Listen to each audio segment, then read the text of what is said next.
বাংলাদেশের জনগণ আর চাঁদাবাজি দেখতে চায় না। হয়রানিমূলক কোনো মিথ্যা মামলা হবে, এইটা আমরা দেখতে চাই না। আমরা চাই মানুষের শান্তি, মানুষের কল্যাণ, মানুষের মুক্তি। নির্বিঘ্নে মানুষ ঘুরবে, হাঁটবে, চলবে। মানুষ ঋষি হোক, কামার হোক, মজদুর হোক, জেলে হোক, তাঁতি হোক, মেতর হোক, শ্রমিক হোক, ধনী হোক, গরিব হোক, শিক্ষিত মূর্খ, পুরুষ মহিলা, প্রত্যেকটা মানুষের ন্যায্য অধিকার প্রতিষ্ঠিত করতে হবে। নাহমাদু ওয়া নুসাল্লি আলা রাসূলিহিল কারীম, আম্মা বাদ।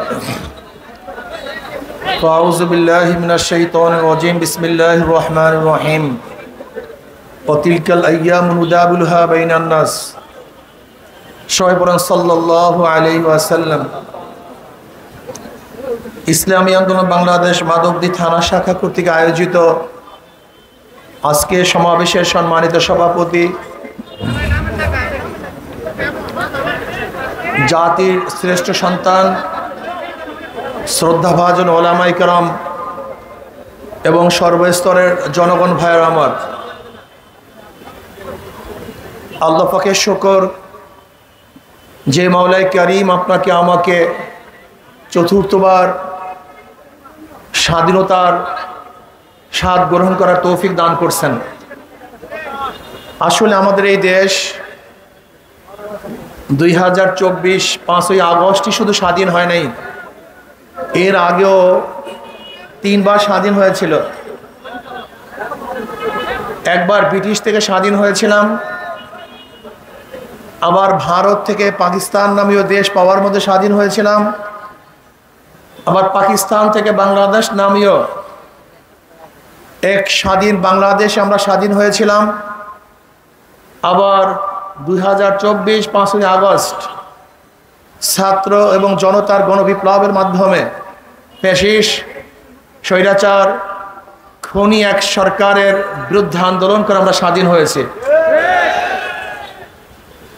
আপনারা জানেন, ব্রিটিশ বিরোধী আন্দোলনেও প্রথম ভূমিকায় ছিল মুসলমান। প্রত্যেকটা মুসলমানদের ইতিহাস জানতে হবে। যখন 1803 ঈসাই সালে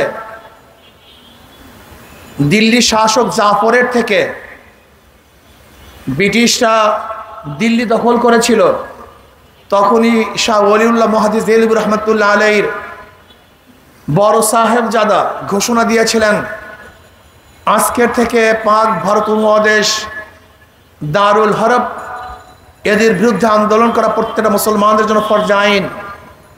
সেই 1803 ঈসাই সালে ব্রিটিশদের বিরুদ্ধে আন্দোলনের সূচনা হয়েছিল। আমরা স্বাধীন হয়েছিলাম ব্রিটিশ থেকে। এরপর পাকিস্তান নামীয় এক দেশের জন্য মুসলমান আন্দোলন করেছিল। মুসলমানদের ভূমিকা ছিল। মুসলমানদের আন্দোলনের কারণেই ভারত থেকে ভাগ হয়ে পাকিস্তান নামী একটা দেশ আমরা পেয়েছিলাম। এরপরে আসুন, ভেবেছিলাম পাকিস্তানে শান্তি পাবো, বৈষম্য থাকবে না। পশ্চিমারা আবার যখন পশ্চিমারা যখন পূর্ব পাকিস্তানের বিরুদ্ধে বৈষম্য শুরু করেছে, আমরা আবার আন্দোলন করেছিলাম, সংগ্রাম করেছিলাম। এরপরে আমরা স্বাধীন হয়েছিলাম। আবারও শেখ হাসিনা সরকার যখন জুলুম, অত্যাচার, অবিচার, খুন, গুম, দুর্নীতি, অপহরণ, বিভিন্ন ধরনের জুলুম অত্যাচার জাতির উপরে চাপিয়ে দেওয়া শুরু করেছে, এদেশে মানুষ আবার আন্দোলন করেছে, সংগ্রাম করেছে। সেই 5ই আগস্ট আমরা আবারও স্বাধীন হলাম। কিসের জন্য, কি কারণে মানুষ রক্ত দিয়েছে? 71-এ কেন আন্দোলন করেছে? সেই 71-এর আন্দোলনের ভূমিকায় ছিল সাম্য, মানবিক মর্যাদা, সামাজিক ন্যায় বিচার, সাম্য, সবাই সমান, বাংলাদেশের নাগরিক সবার অধিকার সমান, মানবিক মর্যাদা, আশরাফুল মাখলুকাত, এই বনি আদমকে শ্রদ্ধা করতে হবে, সম্মান দিতে হবে, তাদেরকে আদর স্নেহ করতে হবে। মানবিক মর্যাদা দিতে হবে, ন্যায় বিচার প্রতিষ্ঠিত করতে হবে। যখন বৈষম্য শুরু হয়ে গেল, আবারও মানুষ বৈষম্য বিরোধী আন্দোলনে ঝাঁপিয়ে পড়েছে, রক্ত দিয়েছে, জীবন দিয়েছে, যেন এদেশ দুর্নীতিমুক্ত হয়, এদেশ চাঁদা মুক্ত হয়, এদেশ ডাকাতি মুক্ত হয়, এদেশ মিথ্যা মামলা মুক্ত হয়, এদেশের প্রত্যেকটা মানুষ অধিকার ফিরে পায়। কিন্তু আমরা কি দেখলাম? 5ই আগস্টের পরে যেই কারণে মানুষ জীবন দিয়েছে, রক্ত দিয়েছে, সেই জুলুম অত্যাচার আবারও শুরু হয়ে গেছে। সেই অত্যাচার আবারও শুরু। জ্বালাও পোড়াও, দখলদারি, চাঁদাবাজি, মিথ্যা মামলা। না, বাংলাদেশের জনগণ আর চাঁদাবাজি দেখতে চায় না। হয়রানিমূলক কোনো মিথ্যা মামলা হবে, এটা আমরা দেখতে চাই না। আমরা চাই মানুষের শান্তি, মানুষের কল্যাণ, মানুষের মুক্তি। নির্বিঘ্নে মানুষ ঘুরবে, হাঁটবে, চলবে। মানুষ ঋষি হোক, কামার হোক, মজদুর হোক, জেলে হোক, তাঁতি হোক, মেতর হোক, শ্রমিক হোক, ধনী হোক, গরিব হোক, শিক্ষিত মূর্খ, পুরুষ মহিলা, প্রত্যেকটা মানুষের ন্যায্য অধিকার প্রতিষ্ঠিত করতে হবে। আমরা চাই না মুসির সাথে খারাপ আচরণ, আমরা চাই না ঋষির সাথে খারাপ আচরণ, আমরা চাই না কুলির সাথে খারাপ আচরণ। আশরাফুল মাখলুকাত সেও মানুষ, রিক্সাওয়ালা, সে হালাল রুজি কামাই করে। একজন রিক্সাওয়ালা, ঠেলাওয়ালা, ওই সমস্ত চোর এবং ডাকাতদের চেয়ে হাজারো ভালো যারা এদেশের টাকা পাচার করেছে। এদেশে হাজারো ভালো ওরা, কোটি গুণ ভালো ওরা। যারা ব্যাংক লুটপাট করেছে, এদের চেয়ে হাজার গুণ ভালো আমার দেশের শ্রমিকরা। যারা মানুষের বুকের মধ্যে গুলিবিদ্ধ করেছে, তাদের চেয়ে হাজার গুণ ভালো আমাদের নেতরেরা। যারা মানুষের জুলুম অত্যাচার করেছে, এদেশে হাজার গুণ ভালো আমার শ্রমিকরা। আমরা চাই আশরাফুল মাখলুকাত প্রত্যেকটা মানুষকে শ্রদ্ধা করতে হবে, সম্মান দেখাতে হবে, তাদের অধিকারকে ফিরিয়ে দিতে হবে। আর আমি বিশ্বাস করি ইসলামী আইন বাস্তবায়নের আগ পর্যন্ত কোনোদিন অধিকার ফিরিয়ে দেওয়া সম্ভব না। আমি একটা প্রশ্ন করতে চাই, যারা মনে করেছেন যে ধর্মনিরপেক্ষবাদ প্রতিষ্ঠিত হলেই হিন্দুরা মুক্তি পাবে, খ্রিস্টানরা মুক্তি পাবে, আমি আপনাদের কাছে প্রশ্ন করতে চাই, এই 53 বছর তো ইসলামী হুকুমত ছিল না, আপনারা কি মুক্তি পেয়েছেন? আপনারা শান্তি পেয়েছেন? অধিকার ফিরে পেয়েছেন? তাহলে ইসলামকে ভয় করেন কেন? আপনারা কি দেখেছেন 5ই আগস্টের পরে সর্বপ্রথম ধর্মীয় প্রতিষ্ঠানগুলিকে হেফাজত করার জন্য ইসলামী আন্দোলনের লোকজন ঝাঁপিয়ে পড়েছিল। ছাত্র আন্দোলনের লোক, যুব আন্দোলনের লোক, মুজাহিদ কমিটির লোক, যে যেখানে ছিল তারা ঝাঁপিয়ে পড়েছে। এখন প্রশ্ন করতে পারেন, মসজিদ পাহারা দেওয়ার প্রয়োজন হয় না, মন্দির পাহারা দেওয়ার প্রয়োজন হবে কেন? আসলে মসজিদ নিয়ে কেউ রাজনীতি করে না, কিন্তু মন্দির নিয়ে হাজারো মানুষ রাজনীতি করে। মনে রাখতে হবে,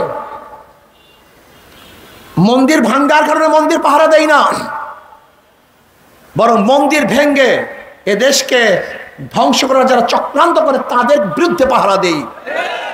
এদেশে কোনো মুসলমান মন্দির ভাঙ্গে না, এদেশে কোনো খাঁটি মুসলমান মন্দিরে আঘাত করে না, কিন্তু যারা প্রতিমা ভেঙ্গে, মন্দির ভেঙ্গে বারবার রাজনীতিক অস্থিতিশীল পয়দা করতে চেয়েছে, সৃষ্টি করতে চেয়েছে, আমরা তাদেরকে পাহারা দেই যে তোমাদের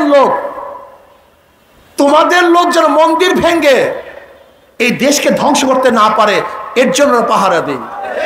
এদেশে কোনো মুসলমান মন্দির ভাঙ্গে না, কোনো হিন্দুদের আক্রমণ করে না। নির্বাচন আসবে, নির্বাচনে কি হবে? নির্বাচনে মুত্তাকিন লোকদেরকে ক্ষমতা বসাবেন, আল্লাহওয়ালাদের ক্ষমতা বসাবেন, ইসলাম প্রিয় লোকদেরকে ক্ষমতা বসাবেন। যদি ইসলাম প্রিয় লোকদেরকে ক্ষমতায় বসান, তাহলে দরজা খুলে ঘুমাবেন, কোনো টেনশন থাকবে না। আপনাদের ডিউটি তারা পালন করবে, আপনাদের খেদমতের জন্য তারা নিয়োজিত থাকবে। কমপক্ষে আপনাদের মাল আত্মসাৎ করবে না। আপনারা কি জানেন বর্তমান অবস্থাটা কি? 18 লক্ষ কোটি টাকা বিগত সরকার ঋণ করছে। 18 লক্ষ কোটি টাকা। এখানে যারা আছেন প্রত্যেকের মাথার উপরে 1.5 লক্ষ টাকা ঋণ। আজকে একটা সন্তান জন্মগ্রহণ করবে, 1.5 লক্ষ টাকা ঋণ নিয়ে তারপর জন্মগ্রহণ করবে। আমাদের বর্তমান বাংলাদেশের গভর্নর বলতেছেন গোটা দুনিয়ার মধ্যে ব্যাংকের এরকম লুটপাট কেউ কোনোদিন দেখে নাই, সব লুটপাট করে ফেলেছে। সরকারি এমন কোন প্রতিষ্ঠান নাই যে প্রতিষ্ঠানকে ধ্বংস করা হয় নাই। আশ্চর্য হয়ে যায়, আজকে সরকার পরিবর্তন হওয়ার সাথে সাথে সর্বোচ্চ বিদ্যাপীঠ ইউনিভার্সিটির ভিসি ভাইস চ্যান্সেলর কেন পরিবর্তন হবে, প্রফেসররা কেন পরিবর্তন হবে? আজকে গণ অভ্যুত্থানের পরে সুপ্রিম কোর্টের পুরা প্যানেল কেন পরিবর্তন হবে? আপনি কি দেখেছেন যেখানে সর্বোচ্চ বিদ্যাপীঠ এবং সর্বোচ্চ বিচারালয় সেখানেও নিরপেক্ষতা তারা রক্ষা করতে পারে নাই, বজায় রাখতে পারে নাই। আশ্চর্য হয়ে যায় আমরা, এ দেশটা কোথায় চলে গেছে। আসুন আমরা সম্মিলিতভাবে ঐক্যবদ্ধ হয়ে আমরা আগামী সরকার করব ইসলামী সরকার, আগামী রাষ্ট্র করব ইসলামী রাষ্ট্র, যেখানে থাকবে না কোনো ভেদাভেদ, যেখানে মুসলিম, হিন্দু, বৌদ্ধ, খ্রিস্টান, ঋষি, চামার, কুলি, মজদুর ঐক্যবদ্ধ হয়ে প্রত্যেকের ন্যায্য অধিকার প্রতিষ্ঠিত করব। এরকম একটা দেশ আমরা চাই। খাস করে আহলে হক ওলামায়ে কেরামকে বলবো, আহলে দেওবন্দের অনুসরণ করুন। আহলে দেওবন্দ কোন অবস্থাতেই কোন স্বার্থের কারণে, ক্ষমতার কারণে তারা নীতি এবং আসল আদর্শকে বিসর্জন দেয় নাই। আজকে আমাদের মধ্যে আমরা কি দেখতেছি, আমাদের আকাবেরদের পথকে ভুলে গিয়ে নতুন ভাবে কিছু ভাইয়েরা যে তামসা চক্র শুরু করছেন, এটা আমাদের আহলে দেওবন্দের আকীদা এবং আখলাকের সাথে মিশে না। কাজে আসুন আহলে হক আমরা যারা আছি সব ঐক্য হয়ে যাই, এই দেশকে যারা গড়তে চাই তারা সব ঐক্য হয়ে যায় এবং আগামী রাষ্ট্রের ক্ষমতা ইসলামকে নিতে চাই। যদি আগামী রাষ্ট্রের ক্ষমতা ইসলাম যায় তাহলে আমাদেরকে আর অবৈধ রক্ত দিতে হবে না, অবৈধ পেশানি উঠাতে হবে না, আমাদের অবৈধভাবে জেলে যেতে হবে না, অবৈধভাবে খুন হতে হবে না। কাজে আসুন আমরা সবাই সম্মিলিতভাবে ইসলাম হুকুমাত কায়েম করি, বৈষম্য দূর করি, সবাই এক হয়ে যায়, দেশের কল্যাণে সবাই কাজ করি। আল্লাহ আমাকে এবং আমাদের সবাইকে ইসলামের পক্ষে, দেশের পক্ষে, মানবতার পক্ষে কাজ করার তৌফিক দান করেন।